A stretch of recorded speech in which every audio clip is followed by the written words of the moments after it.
vamos começar falando um pouquinho sobre desenvolvimento, né? E a gente tem uma ideia de que é uma coisa que ficou para trás, né? Que essa geração que está entre a época em que eu tinha a idade de vocês e hoje, grosso modo, ela ficou para trás, né? Essa geração que desde que vocês nasceram, grosso modo, né?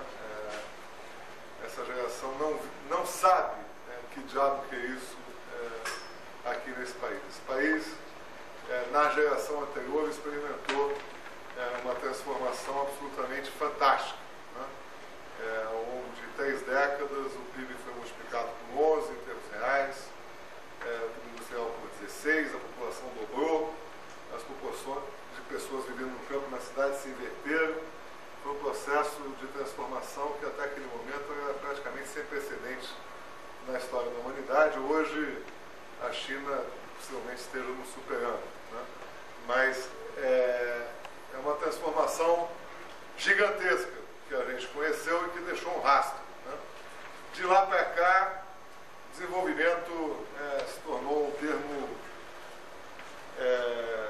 quase que nostálgico, né? As pessoas ficam falando de um passado, de um momento, de algo que não existe, o que ficou para trás. Isso. No entanto, se a gente for fazer um balanço dos últimos 25 anos, a gente vai ver que esse país está mudando e eu vou defender que na direção correta. Nós estamos crescendo muito pouco, mas estamos crescendo. A renda per capita brasileira aumentou 30% em 25 anos. É muito pouco, mas é um aumento, né? A desigualdade caiu, a pobreza caiu, a indigência caiu, a sociedade está se democratizando. Nós éramos membros de uma sociedade autoritária, nós tínhamos um governo ditatorial, hoje nós temos liberdade política em todos os níveis. Expectativa de vida não é nenhuma maravilha, mas aumentou significativamente. A esperança de vida ao nascer aumentou, a mortalidade infantil caiu, os indicadores de escolaridade não são nenhuma Brastemp, mas melhoraram.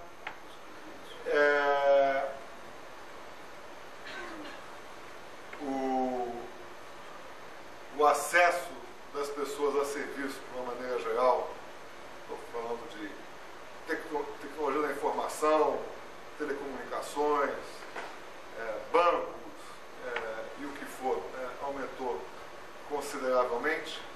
Nós temos hoje muito mais proteção social do que em qualquer outro momento da nossa história. Nós temos hoje uma economia que está muito mais integrada à do resto do mundo do que nós tínhamos no passado. Nós temos liberdade de imprensa, nós temos uma porção de coisas. Então eu quero começar indo contra a corrente e dizer que, ainda que seja de uma forma muito mais lenta do que a gente gostaria, né, a gente está mudando na direção correta. Eu acho que a gente pode se queixar de que nós estamos crescendo em termos de PIB muito menos do que nós crescemos no passado. Em compensação, nós temos hoje uma série de liberdades, para usar um conceito aí que você, que é sério, que a professora da casa gosta, que é a ideia do centro, de desenvolvimento com liberdade, que é muito mais amplo do que nós tínhamos no passado. Eu acho que a sociedade brasileira pode não ser nenhuma Brastemp hoje, mas ela está muito melhor do que ela era 25 anos atrás. Primeira coisa. Segunda coisa é que nós estamos indo muito mais devagar do que nós gostaríamos e que nós poderíamos estar incorporando muito mais gente na órbita da cidadania plena, né? Inclusive econômica, reduzindo a pobreza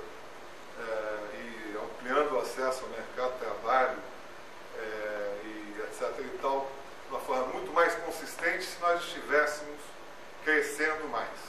E nós estamos crescendo pouco. Né? Nós não estamos sendo capazes de aproveitar as oportunidades que essa onda de bonança da economia internacional sem precedente nos últimos 30, 40 anos está proporcionando. Nós estamos comendo mosca. Né? E o que eu vou defender aqui é a ideia de que nós estamos comendo mosca porque nós estamos sendo incapazes de completar um círculo de reformas institucionais que foram esboçadas no início da década passada e que ficaram no meio do caminho. Nós hoje ainda vivemos em uma sociedade cujo funcionamento é basicamente regido por um conjunto de instituições que foram moldadas em outro contexto histórico, quando o desafio da sociedade brasileira era muito diferente daquele que nós vivemos hoje. Era o desafio de transformar esse país de um país agrícola, essencialmente agrícola e pobre, num país urbano, com uma economia diversificada, mais industrializada e assim por diante. Essas instituições foram formadas ali ao longo das décadas a partir do Estado Novo, com Getúlio Vargas, essencialmente.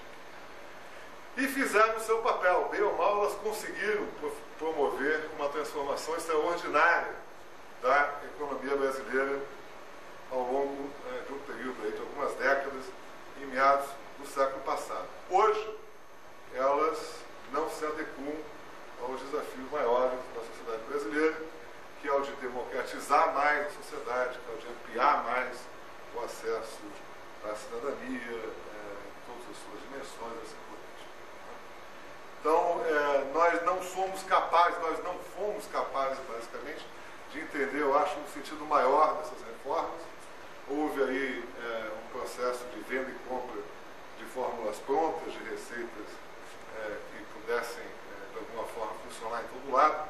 A gente sabe que essas coisas não funcionam assim. A gente sabe que, na prática, as instituições são diferentes, as culturas dos povos são diferentes, que não existe um arcabouço institucional único que possa ser aplicado em todos os lugares. Né? E toda e qualquer tentativa de você aplicar uma receita única para vários países, para várias sociedades, acaba sendo fadada ao fracasso. Isso dito, nada justifica, do meu ponto de vista, que nós continuamos vivendo com algum entulho autoritário que nós herdamos aí do período anterior, particularmente, por exemplo, no que se refere à legislação trabalhista. Né? A legislação trabalhista que, por exemplo, impede a liberdade sindical. Né? Não permite que trabalhadores e empregadores se organizem da maneira que melhor entenderem se organizar e sejam capazes de negociar livremente os seus interesses em qualquer instância que seja, dentro da empresa, no âmbito dos territórios, nível setorial,